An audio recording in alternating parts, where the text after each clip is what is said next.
The problem of pollution. Problem मतलब होता है समस्या, ऑफ पोल्यूशन मतलब प्रदूषण की समस्या। हाँ, प्रदूषण की समस्या। Environmental pollution is one of the most serious problem of the world today. Almost all humanity and other life form on our planet are facing the alarming problem of environmental pollution। देखो, environmental problem is one of the most serious problem। देखो, पर्यावरणीय, environmental मतलब होता है पर्यावरणीय, pollution मतलब होता है प्रदूषण। ठीक, in is one of the most serious problem. यह जो है विश्व की सबसे विकट समस्याओं में से एक है। हाँ, serious problem of the world. हाँ, ये जो है विश्व की सबसे सीरियस यानी सबसे विकट समस्याओं में से एक समस्या है इन्वायरमेंटल पोल्यूशन की, यानी पर्यावरणीय प्रदूषण की। समझ में आ रहा है? Okay. Almost all humanity and other life forms on our planet are facing the alarming problems of environmental pollution. देखो, ऑलमोस्ट ऑल ह्यूमैनिटी मतलब पृथ्वी पर जो भी मनुष्य जाति है, चाहे वो कहीं पर भी हो, और इसके साथ साथ भी हमारी अर्थ पर, हमारी प्लैनेट, हमारा प्लैनेट क्या है? अर्थ। तो हमारे अर्थ पर जो भी लिविंग थिंग्स हैं, लिविंग क्रिएचर्स हैं, वो भी इस इन्वायरमेंटल पोल्यूशन को फेस कर रहे हैं। इस जो है प्रदूषण की समस्या का सामना वह भी कर रहे हैं। ठीक है, हम पर ही सिर्फ इसका बुरा प्रभाव नहीं पड़ रहा है, पृथ्वी पर उपस्थित सभी जीव जंतुओं पर प्रदूषण का प्रभाव पड़ रहा है। एक उदाहरण के माध्यम से आपको समझा दे रहा हूं। जैसे इस समय प्लास्टिक का निर्माण बहुत ज्यादा हो रहा है। प्लास्टिक हम लोग कचरे में फेंक देते हैं। कचरे में फेंकने की वजह से वो प्लास्टिक इधर उधर उड़कर चला जाता है, पशु उसे निगल जाते हैं। अगर पशु निगल जाता है तो पशु की मृत्यु भी हो सकती है, उसको पेट में कुछ समस्या भी उत्पन्न हो सकती है। और बहुत बार ऐसा होता है कि दुधारू पशु भी उससे मर जाते हैं। और जब दुधारू पशु में मर जाते हैं तो उसका बच्चा भी अफेक्टेड हो जाता है। उसका जो नवजात शिशु रहता है वह भी दूध के अभाव में कभी कभी सरवाइव कर जाता है, कि दूसरे पशुओं का दूध पिलाते हैं, और कभी कभी जो है वह मर जाता है। साथ साथ जो ये पन्नी उड़कर हमारे खेतों में जाती है, ये क्या करती है? जहां पर यह होती है वहां पर सूर्य का प्रकाश उस जमीन के नीचे नहीं पड़ता और वह जगह अनुपजाऊ हो जाती है। हाँ, मतलब जब तक उस पर सूर्य का प्रकाश नहीं रहेगा तो वो अनुपजाऊ हो जाएगी। उसमें बिना सनलाइट के कोई भी चीज, कोई भी प्लांट उग नहीं सकता, आप लोग जानते हैं। तो सूर्य की प्रकाश की अनुपस्थिति में वह उपजाऊ जमीन अनुपजाऊ हो जा रही है। और इसी तरह से हमारी पृथ्वी पर ये प्लास्टिक से संबंधित बहुत सारी समस्याएं हैं। तो प्लास्टिक एक तरह का क्या हो गया बच्चों? प्रदूषक हो गया। हाँ, प्रदूषक। ठीक, अभी आगे हम लोग पढ़ते हैं।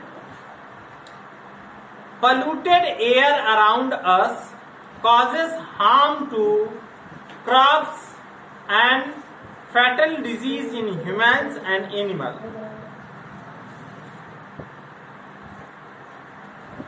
There are some air pollutant which have diminished and capacity of the atmosphere to filter out the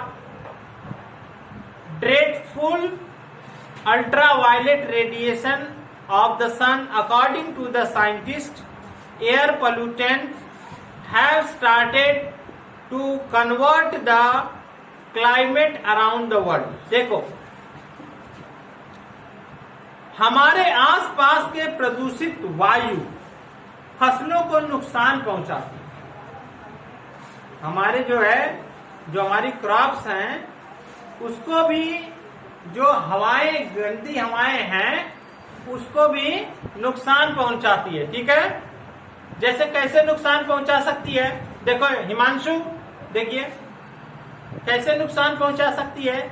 जैसे एक जगह पर बहुत ज्यादा धूल उड़ रही है, हाँ, धूल के बारीक कण पेड़ों की पत्तियों पर जाकर इकट्ठा हो जा रहे हैं, ठीक ना। पेड़ों की पत्तियों पर जब वो धूल के कण इकट्ठा हो जाएंगे तो प्रकाश संश्लेषण करने में उसे असुविधा होगी। अच्छी तरह से क्लोरोफिल जो प्रकाश को अवशोषित करता है और पत्तियों में जो पेड़ का भोजन बनता है वो बनने में असुविधा हो जाएगी और उसे दिक्कत होगी। तो अगर धूल या ऐसे बहुत सारे जो हवा में ऐसे प्रदूषक हैं उनके वजह से हमारी फसलों को नुकसान होता है, हमारे पेड़ पौधों को नुकसान होता है। मनुष्यों और जानवरों के लिए गंभीर रोगों का कारण बन सकती है। देखो ये जो प्रदूषक हैं, जो वायु में प्रदूषक हैं, ये मनुष्यों के लिए भी समस्या है। अस्थमा की समस्या का आप लोग जानते हैं, हवा में गंदगी की वजह से, हाँ, दमा अस्थमा एक ही होता है। ठीक, देखिए कुछ वायु प्रदूषक तो ऐसे हैं जिससे वायुमंडल की सूर्य की पराबैंगनी किरणों को अवशोषित करने की क्षमता को क्षीण करना आरंभ कर देती है। देखो सूर्य से पराबैंगनी किरणें आती, यूवी रेस कहते हैं इसको, हम लोग अंग्रेजी में अल्ट्रावायलेट रेस भी कहते हैं। जब ये हमारे वातावरण में आती है तो वातावरण में आते समय हमारे ओजोन लेयर जो है उसको, उसमें जो हार्मफुल रेस होती हैं जो हमारे शरीर को नुकसान पहुंचा सकती हैं उसको अपने अंदर अवशोषित कर लेती हैं। लेकिन जो ये प्रदूषक हैं हवा में, ये ओजोन की परत को ही नष्ट कर रहे हैं। ठीक है, वैज्ञानिकों के अनुसार वायु प्रदूषकों ने वैश्विक जलवायु में भी परिवर्तन करना आरंभ कर दिया है। देखो वैश्विक जो वायुमंडल है, विश्व का जो वातावरण है उसमें भी परिवर्तन आ रहा है। कहीं कहीं पर सूखे पड़ रहे हैं और कहीं कहीं पर अत्यधिक बरसात हो रही है, कहीं कहीं पर तापमान बढ़ रहा है, उसका असर पड़ रहा है, कहीं कहीं पर ठंड बहुत ज्यादा बढ़ रही है। ग्लेशियर पिघल रहे हैं जो हमारे पृथ्वी पर उत्तरी ध्रुव और दक्षिणी ध्रुव, दो ध्रुव हैं पृथ्वी के जो बर्फ से ढके हुए हैं। ये जो दो ध्रुव हैं उन ध्रुवों पर बर्फ पिघल रही है क्योंकि पृथ्वी का तापमान में वृद्धि हो रही है। समझ में आ रहा है बच्चों? तो ये जो वायु में प्रदूषक हैं, वायु प्रदूषण की वजह से वैश्विक पर्यावरण पर भी नुकसान हो रहा है। Water and soil pollution also have threatened by ability of farmer of growing enough food for the whole population of the world. Marine life is also endangered due to water pollution. देखो soil pollution और water pollution, soil pollution क्या होता है पहले उसको समझ लीजिए आप। जो हमारी भूमि है उसमें हम लोग कभी कभी कांच के टुकड़े फेंक देते हैं। कांच जल्दी सड़ता गलता नहीं है, जानते हैं ना आप लोग। उसके बाद प्लास्टिक के टुकड़े फेंके रहते हैं। और पे ध्यान दीजिए, प्लास्टिक के टुकड़े भी 100 साल लग जाते हैं सड़ने में। इसी प्रकार हम लोग कुछ मेटल, बहुत सारे अनुपयोगी चीज को हम लोग कचरे के रूप में एक जगह संचित ना करके हम लोग हर जगह फेंक देते हैं, कहीं पर भी फेंक दिए।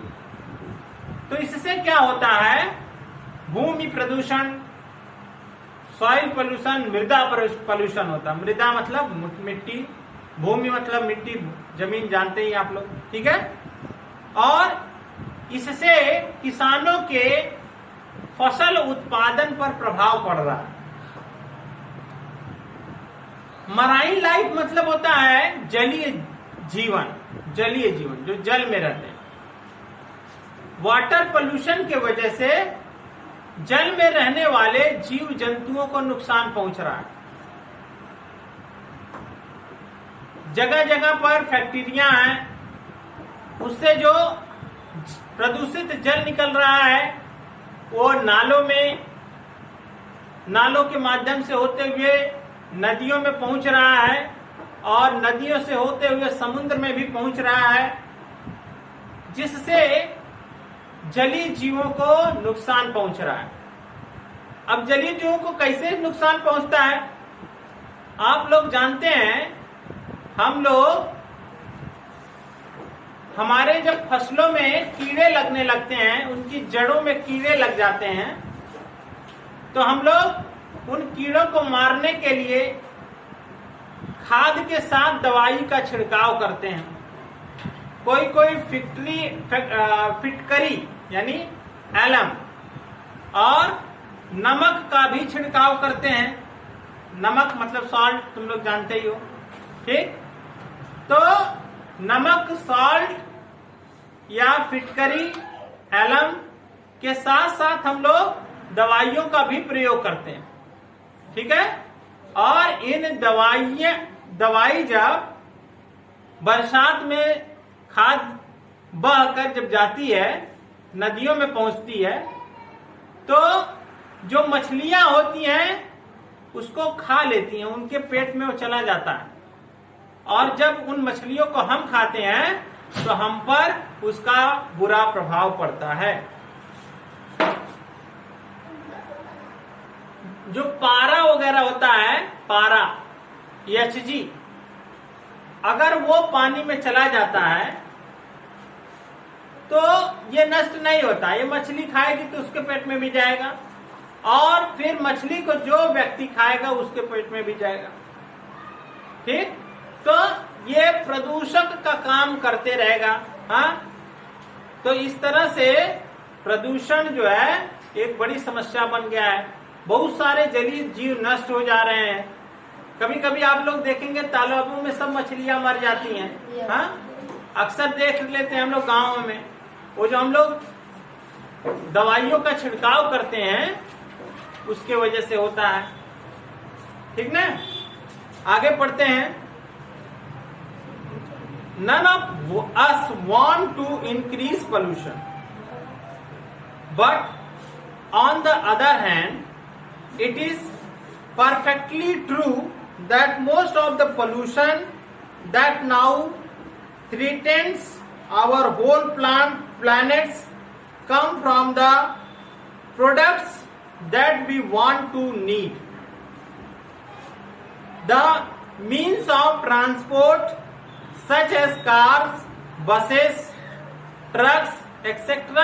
are meant for the consumption of the people, but they cause a large percentage of world air pollution. Most of the products which are produced in the factories are meant for our use and environment, but the process adopted in the industries causes pollution. We generally use pesticide and fertilizers for growing large quantities of food, but they also polluted the water and the soil. देखो मैं एक एक चीज इसको समझा रहा हूं। हम में से कोई भी व्यक्ति प्रदूषण को बढ़ाना नहीं चाहता है। कोई नहीं चाहता है कि प्रदूषण बढ़े। क्यों नहीं चाहता है? प्रदूषण बढ़ने में हमारा क्या जाता है? और बहुत सारे देखेंगे आप लोग कि लालची लोग ऐसे हैं, उनको कुछ फर्क नहीं पड़ता। आप समाज में देखेंगे तो ऐसे बहुत सारे लोग आपको मिलेंगे जो प्लास्टिक को जलाते हैं, हाँ, टायर को जलाते हैं, बहुत सारा धुआं निकलता है, हाँ, क्योंकि उनको नॉलेज ही नहीं है, उनके पास शिक्षा ही नहीं है कि इससे एयर पोल्यूशन। बहुत सारे जो अनपढ़ किसान भाई हैं हमारे, वो क्या करते हैं, अपनी फसलों के अवशेषों को भी जला देते हैं, जिससे एयर पोल्यूशन होता है। ठीक है, तो सबसे बड़ी चीज है कि आप लोग जो है जाने कि इससे जो पोल्यूशन फैलेगा उससे क्या प्रभाव पड़ता है। देखिए, हम लोग एक तरफ ये बात है कि हम लोग चाहते नहीं कि पोल्यूशन बढ़े, दूसरी तरफ है यह भी पूरी तरह सच है कि अधिकांश प्रदूषण जिसमें समस्त ग्रह के लिए चिंता उत्पन्न करना आरंभ कर दिया है, उन वस्तुओं से उत्पन्न होते हैं जिनकी हमें आवश्यकता और जरूरत होती है। अधिकांश प्रदूषण कहां से उत्पन्न होते हैं? जिसका उपयोग हम मनुष्य करते हैं। जैसे कार का हम लोग उपयोग करते हैं, बस का उपयोग करते हैं, ट्रक का उपयोग करते हैं, मोटरसाइकिल का उपयोग करते हैं, फर्टिलाइजर का उपयोग करते हैं, हाँ, तो इन सभी का उपयोग हम लोग अपने दैनिक जीवन में करते हैं, अपने फायदे के लिए करते हैं, लेकिन इससे पूरे मानव जाति को खतरा है और पूरा मानव जाति चिंतित है कि किस तरह से इस प्रदूषण को रोका जाए। हाँ, हम लोग व्यर्थ में ही किसी चीज को जला देते हैं। प्लास्टिक ईटिंग बैक्टीरिया भी हो गया है, उसका भी खोज हो गया है। हम लोग सारी प्लास्टिक को एक जगह इकट्ठा करके अगर हम लोग प्लास्टिक ईटिंग बैक्टीरिया का छिड़काव कर दें तो प्लास्टिक भी डिकम्पोज हो सकता है, समझे। लेकिन समस्या इस बात की है कि लोगों तक इस टेक्नोलॉजी कैसे पहुंचाई जाए, लोगों को नॉलेज कैसे पहुंचाया जाए ताकि हमारे पृथ्वी को बचाया जा सके। देखिए, कारखाने में जो भी चीजें बनती हैं, जो भी हमारे उपयोग के लिए, जैसे कपड़े बनते हैं, कपड़ों में डाइज उपयोग में लाई जाती है। कपड़े जब रंगे जाते हैं तो उसमें डाई का उपयोग किया जाता है। जो दवाओं की कंपनियां होती हैं उसमें ड्रग्स का उपयोग किया जाता है। जो अनुपयोगी उत्पाद बचता है उसे फेंक दिया जाता है। डाइस में जो अनुपयोगी रंग वगैरह बचता है उसको ऐसे ही बहा दिया जाता है, वो नदियों में चले जाते हैं और वो प्रदूषक का काम करते हैं। ठीक है, देखो, अधिक मात्रा में भोजन पैदा करने के लिए हम सामान्यतः कीटनाशकों और खाद का उपयोग करते हैं, परंतु वे भी सरल और भूमि को प्रदूषित करते हैं। हम लोग कीटनाशकों का उपयोग, मैं पहले ही बताया आप लोगों को कि हम लोग जो कीटनाशक का उपयोग करते हैं, जिन खादों का उपयोग करते हैं, उससे भी भूमि पर बेकार असर पड़ रहा है। We cannot put the pollution to an end completely, but we can decrease it greatly. To decrease pollution, we should have to follow some important steps. People would have to reduce the use of the means of transport, especially the means of personal transport such as car, scooter, motorcycle, etc. Some factories would have to change or close their production method. Most people jobs are industries dependent, hence we can not shut these industries because it would increase the problem of unemployment. Besides, it is used to pesticide, chemical fertilizer, and checked in crops. There would be scarcity of food. देखो बोल रहा है हम प्रदूषण को पूरी तरह से बंद नहीं कर सकते, खत्म नहीं कर सकते, लेकिन हम लोग इसे कम करने का प्रयास जरूर कर सकते हैं। और हमको प्रदूषण को कम करने के लिए कुछ नियमों का पालन करना होगा, जैसे कि हम यातायात के जो साधन का उपयोग करते हैं, जैसे मोटरसाइकिल, स्कूटर, कार, जो पर्सनल अपने यूज के लिए करते हैं, उसका इस्तेमाल कम कर दें या ना करें। आप लोग देखेंगे कि पिछले शताब्दी में ट्रांसपोर्ट इतना तेजी से विकसित हुआ है। पिछले 100 सालों में पूरे विश्व पटल को देखेंगे हम लोग तो ट्रांसपोर्टेशन बहुत ज्यादा हो गया, बहुत ग्रोथ हुआ है। भारत में पिछले 50 साल में आप देखेंगे तो भारत बहुत ज्यादा आगे बढ़ा है ट्रांसपोर्ट के क्षेत्र में, ठीक ना।